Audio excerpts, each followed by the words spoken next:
সামনে হাসরের ময়দানে আল্লাহ কি পুছিবে, কি জিজ্ঞাসা করবে, সেটার জন্য আমি কম্পমান। হাসন রাজা কম্পমান।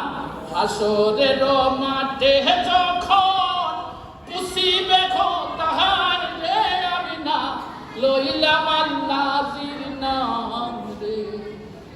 এই হাসন রাজার সুফিবাদী দর্শন জগতের ভিতরে থেকে সর্বশক্তিমান স্রষ্টাকে ধারণ করে আমি যাইমু আল্লাহর সঙ্গে, আমি যাইমু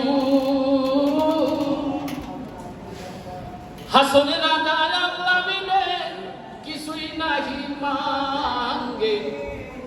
হাসনের রাজা আল্লাহ বিনে কিছুই নাহি মাঙ্গে, আমি যাইমু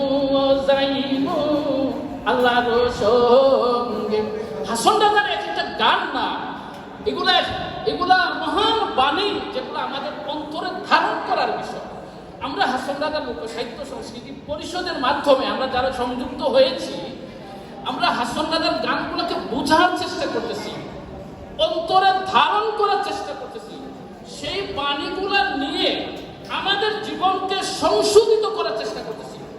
মানুষের প্রেম, স্রষ্টার প্রতি ভালোবাসা, মানুষের প্রতি ভালোবাসা, পরকালের প্রতি একনিষ্ঠতা, এইটাই হলো হাসন রাজার সুফিবাদী দর্শন। মানুষের প্রেম। হাসন রাজার গানগুলো আমি ধারণ করে দেখবো, মানুষের প্রতি ভালোবাসা বেড়ে যাবে, হিংসা প্রতিহিংসা দূর হয়ে যাবে, লোভ লালসা দূর হয়ে যাবে, আল্লাহর প্রতি ভালোবাসা বেড়ে যাবে, পরকালের প্রতি আমাদের ধারণা বেড়ে যাবে, পরকালের প্রতি আকর্ষণ বেড়ে যাবে। তো এই জিনিসগুলো আমাদের ভিতরে আমরা যাতে ধারণ করতে পারি, আমরা যেন পরবর্তী প্রজন্মের কাছে এই ধারণাটা ট্রান্সফার করতে পারি, এই গুরুদায়িত্ব বহন করার জন্য আমরা হাসন রাজার লোক সাহিত্য ও সংস্কৃতি পরিষদ কোনো লোক লালসার বশবর্তী হয়ে না, জীবনকে পরিবর্তন করার জন্য নিজেরা একজন সুফি হব। সুফি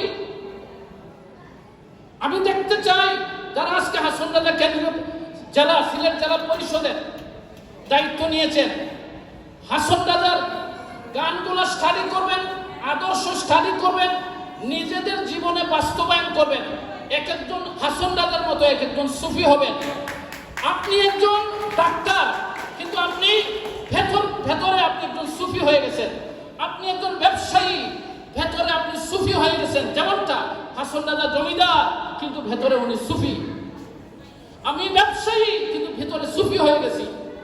আমার অন্তর সাফ হয়ে গেছে, শুদ্ধ হয়ে গেছে, হিংসা বিদ্বেষ লোভ লালসা অন্তর থেকে বের হয়ে গেছে। এই হাসন রাজার সুফি দর্শন, এটা